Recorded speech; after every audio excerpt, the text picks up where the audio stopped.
La Vierge de l'Algérie, la Jasmin de la Révolution, la martyre héroïne Meriem Bouatoura.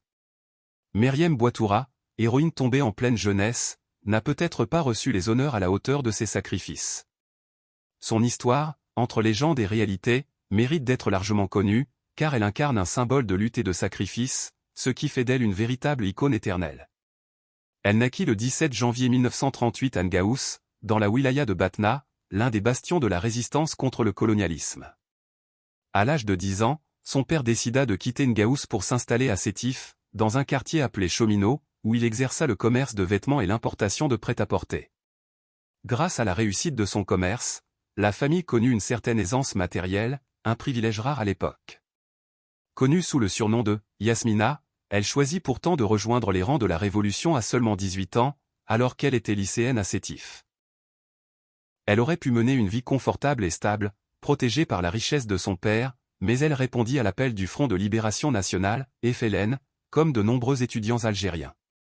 Elle participa à la grève des étudiants et quitta les bancs de l'école pour rejoindre les maquis de la région de Oued Zetzour, dans les montagnes d'El Milia, nord constantinois, aux côtés de ses compagnes de lutte, telles que Massika Ziza, Aïcha Ghenifi et Yamina Sherad. Là, elle prêta assistance aux Moudjahidines en soignant les malades et en pansant les blessés, avec l'aide du docteur Lamine Khan et de l'infirmier Abdelkader Bouchrit, en collaboration avec d'autres combattantes. Avec le temps, elle demanda à participer directement au combat. En 1960, elle rejoignit les groupes de Fidaïn, combattants de l'ombre, à Constantine et prit les armes contre l'armée française. Elle prit part à plusieurs opérations de guérilla et d'exécution ciblées, se distinguant par son courage et son esprit de sacrifice au sein des groupes Rouag et Bourgoud. Sa dernière mission fut menée aux côtés de son compagnon d'armes, l'insaisissable Si Amlaoui, Souleymane Daoudi, dit Boualem Amlaoui, surnommé l'homme Mercure, visant l'exécution d'un traître avec 2 autres Fédaïnes. Mais l'opération échoua. Trahis, ils furent repérés dans une maison à Constantine, de Monsieur Touati, dans la nuit du 7 au 8 juin 1960, dans un quartier situé entre la place La Brèche, la Casbah et l'ancienne rue Karaman. L'armée française encercla le lieu et fit exploser la maison. Selon plusieurs témoignages, la bataille inégale qui opposa les 2 héros martyrs, Si Amlaoui et Meriem, la Jasmin de l'Algérie, accompagnés de leurs compagnons Bachir Bourgoud et Mohamed Kachoud, à des dizaines de soldats français, fut l'une des plus violentes qu'ait connue Constantine.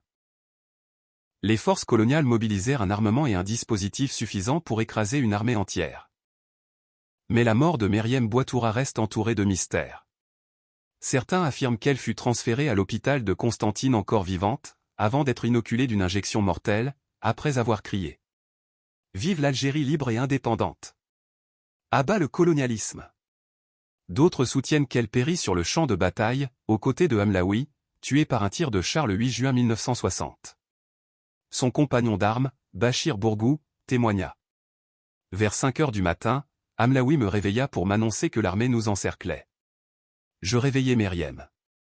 Dans l'obscurité, nous voyions les soldats se déployer. Nous n'avions aucune issue, sinon la résistance. Les assauts furent terribles. Meriem et Mohamed Kachou étaient armés de grenades et de pistolets, tandis que Amlaoui et moi tenions des mitraillettes. 2 tentatives de sortie échouèrent. Meriem s'occupa de brûler tous les papiers et effets personnels du groupe. Quand les soldats lancèrent des grenades lacrymogènes, elle nous donna des morceaux de tissu mouillé pour nous protéger. Puis les obus tombèrent. Meriem fut la première touchée, sa jambe arrachée, elle saignait abondamment. Elle me demanda de l'achever. Amlaoui fut atteint à la poitrine, et moi blessé à la tête avant de perdre connaissance. Quand je repris mes esprits, j'étais détenu au centre d'Amazian. J'entendis encore la voix d'Amlaoui, toujours vivant, mais Meriem gisait sans vie. D'autres prisonniers du centre de torture d'Amazian confirmèrent qu'ils l'entendirent crier, malgré son état critique. Vive l'Algérie libre et indépendante! À bas le colonialisme! Avant qu'elle ne soit exécutée par injection. Meriem Bouatoura avait 22 ans lorsqu'elle tomba en martyre. Aujourd'hui, son nom est porté par la maternité de Batna, un lycée à Alger, anciennement lycée Félix Gautier, un institut à Constantine et un CEM à Ngaou. Il est indispensable de préserver ces témoignages précieux dans des ouvrages et pourquoi pas dans un film retraçant son histoire.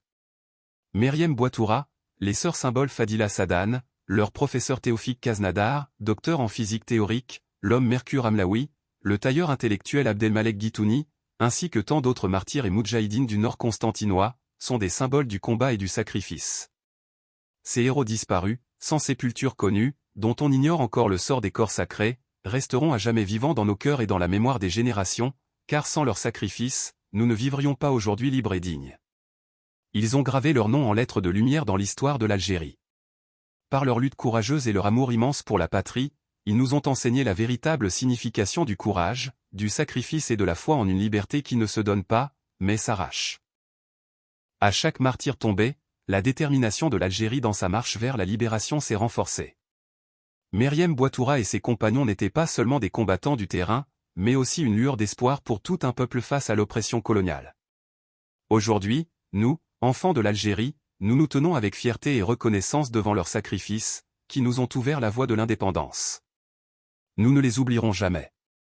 Puisse Dieu leur accorder la félicité éternelle au paradis aux côtés du prophète bien-aimé, paix et salut sur lui, et qu'il reste une source d'inspiration pour tous ceux qui luttent pour la liberté et la dignité.